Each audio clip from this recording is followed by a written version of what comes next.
What's going on, guys? So I'm actually headed over to Trey's house. We'll be working on building a new engine for his drag car. The car already produces some pretty good consistent numbers. He does bracket race. And this new engine should produce twice the amount of horsepower that he's making now. So definitely should be able to break into the 10s, maybe even low 10s if we're lucky. I think he's a pretty good driver at this point because his car is stick shift, it is 5-speed. Right now it's actually on a stock block and he runs low 11s. So this new engine build should make the car pretty exciting to watch. And I for one can't wait to see what it's gonna do. Let's get to it. Anyway, so while he gets set up, I think we should take a moment to really appreciate all the stuff, the amount of stuff he's got in this garage. Over here we've got 4 cylinder heads, a set of cams, a crank down here, that's some tools. What's this? 2 set of slicks, an old turbo, yeah, a block. I think that's what any intake should have. The new block, the one we'll be using for this new build. Another crank, downpipe, and another block. Look over here, there's a transmission and some jacks. You're probably thinking to yourself the same thing I was. This man has got everything in his garage but the kitchen sink. Well, he's got that in here too. And this is what happens after so many years. You just collect so much stuff. Like to hold on to it. Yeah. But you got it when you got it. Yeah, because you never know when you'll need a kitchen sink. Oh my God. The next project, watch it. So what do you say the overall goal for this build is, horsepower wise? What are you thinking? Alright, let's be real. About 650. 650 to the wheels. 650 to the wheels. You have any idea how much the car weighs? With me in it, it's 2,500. Yeah. So she should move. Yeah. So she run now, what, like 11, low 11s? 11, the fastest has been so far is 11.3 at like 119. Yeah. So the man knows what he's doing. Proof is in the pudding. One of the dilemmas that we face when trying to film a video, it's just cold as hell out here. Which is why we all bundled up. We have a heater. With this thing on, you can't hear much anything, including each other. I think we might need to turn this heater back on. Go for it. I didn't have the feet there. Oh, you say go for it. I feel like that was a test. See how truly confident I really am.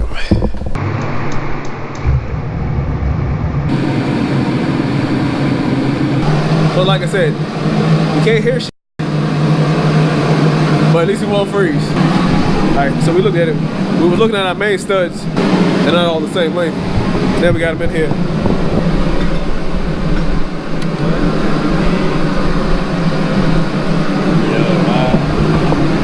He's almost done. Getting the piston installed on the rods. Moving her up, Jack. That's crazy. What? It's taller, right?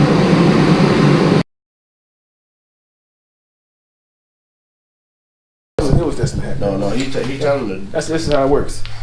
You're going good for a while, everything's going together like it should. And something happened. One thing pops up. And then a wrench is going across the garage. He's telling the truth. He ain't lying. Right now he's going through and he's just putting a little bit of ARP lube on the bolts. Can we get another vocab word besides lube? Well, it's lube. It literally says lube. Lubricant. So I wasn't disputing that. I was just saying. So anyway, he's doing that, and we're not putting the crank on right now. We're just doing like a pre-stretched procedure. Not everybody does it. It was just how I was taught when you're using new stuff. It's how I've done it. I haven't had a problem. So this is you. You're the one building the motor. I'm just here helping. Hold on now. What? Thank God I looked at this. You got the cap on the wrong way. It's 5. It goes. You got to put the arrows this way. All right. Yeah. Thank God. Caught that. So the current setup, not complicated at all. The motor is what we call an LSV Tech motor. It has a stock rod and piston bottom end with ARP rod bolts. Other than that, it has stock cams, stock springs, stock valves, everything is stock. It does have an upgraded timing belt. When we come down to the actual turbo manifold, there's a track forge, ram horn manifold. The turbo is a General Bearing Precision 6262 with 2.5-inch cold pipe going into the intercooler and coming up to the intake. 3-inch Mishimoto radiator with a shroud and a spiral fan. It currently has a Burton Racing coil-on plug kit, which was necessary because I was running into spark issues. Really good kit. A Skunk 2 intake manifold. We have the Golden Eagle fuel rail, stock fuel lines. We're still on pump gas. Like I said, the car currently makes 380 on 14 pounds. So it's a real basic setup. I've had a lot of fun with it. It's just now time to upgrade. So, like we said, we're shooting for 650, and hopefully we can get maybe into high 9s or maybe 10.5 class. It's, wherever the car go, we'll see, and we'll just go along for the ride. So, like I said, that's a pretty simple setup, but it seems that your engine's been pretty reliable. With just less than 400 wheel horsepower, and it runs low 11s. And it runs low 11, so that's definitely doing something. Like I said, it is manual transmission. Yeah. So what's done to the transmission? The transmission is a B16, or just a regular B16 transmission with the aftermarket LSD in it. These are all simple parts that you can get. Have some fun with it. Motor mounts are solid. You do have to keep the motor from flexing when you're launching at the track, so we do have the solid motor mounts. In the back is all solid. There's no bushing, so it is very loud in the car. But that is what it is when you want to go fast. Yeah. So I mean, it's not. This car is street legal. Yes, it is. The car is street legal. Yes. It's actually got the antique plates on it, and it's completely street legal. And this will. I know we got a lot of internet trolls and internet racers on here, but this car will pretty much destroy anything it runs onto in the street on a normal basis. Especially here in Virginia, the car scene is not really that big. The car scene is not really that big, so it'll pretty easily handle it, just about everything it comes across. And like I said, the only problem that I've seen he's had with this car is just been the axles. Yes. And that's because he launches hard. I mean, you see some of the clips I've got of him, the way he comes off the light, he's launching the car hard. And the axles have been the only thing on this car that really failed. Again, that I've seen. And it's pretty much a lot of stock stuff, a lot of bolt-on stuff. Like I said, a real simple setup, so you can do a lot for not really a lot of money. Yeah, so for relatively speaking, not a lot of money. Of course, racing is not cheap by any means. Yeah. See what he's doing over there?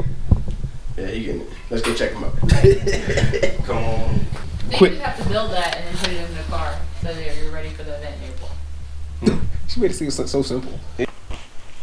Yes. Okay. Build breakdown. Quick rundown of what's going in. We have a Cometic head gasket. We have ARP head studs. We have injector dynamic 2000cc injectors. We have a Gates timing belt, a Walbro 450 fuel pump. That'll be for the E85 that we're running on. I know you see 2 fuel pressure regulators, but the one we'll be using is this Aeromotive one. It's just a little bit bigger than the blocks. Nothing wrong against the blocks. We have the Precision 6266 turbo. We have ACL race bearings. We have the pistons, Aries pistons, 81.5 pistons and Eagle rods. We have a beautiful KLM top mount manifold, and we have a stock oil pump, water pump, gaskets, and oiling kits. That's what check them out. You told me if 80 foot-pounds is supposed to be that hard. Yep, it is. Yeah, he kind of mentioned this earlier, but all we're doing is just stretching the bolts. Okay. It's kind of an old-fashioned way of doing it, but that's why the crank's not in there yet. Cause we're gonna torque these down, let it sit for a little bit, then take them back off, put the crank in, and then do it again. Man, a lot of people don't think when you see these bolts that they're gonna stretch, but if you don't have that flexibility in it, you're more likely to break something. So that's why you don't bottom your bolts out. What Omari was doing was he was going through the torque spec as he had the crank in there. We don't have to do it in an actual sequence because it's not applying pressure. It's not applying pressure to anything. Yeah. So all you have to do is just do one at a time.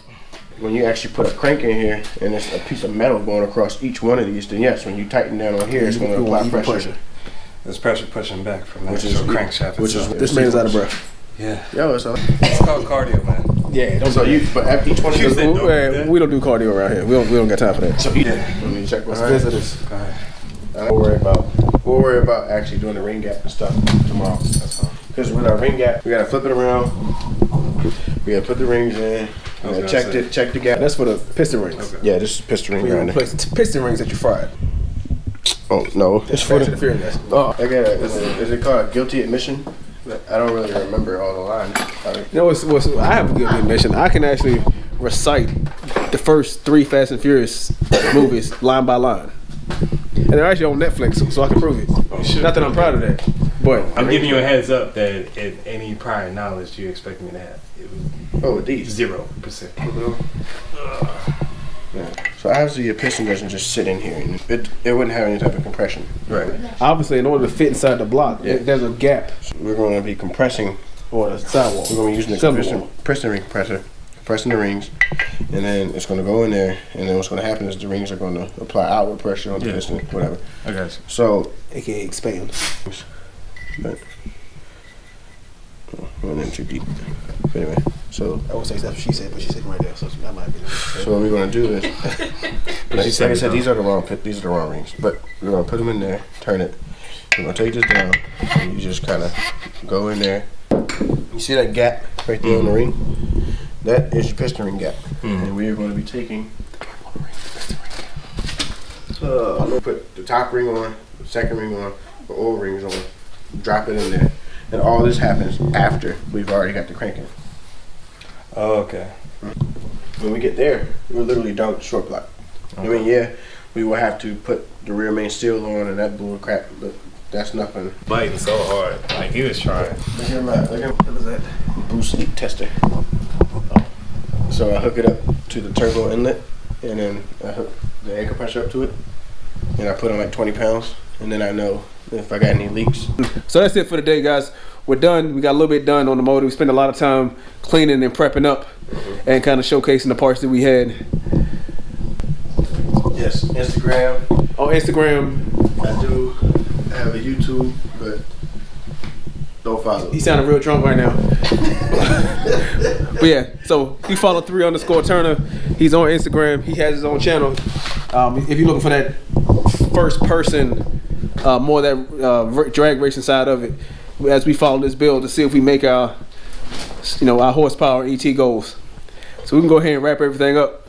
Be back at this later. So thank you guys for watching the video. Like, comment, subscribe.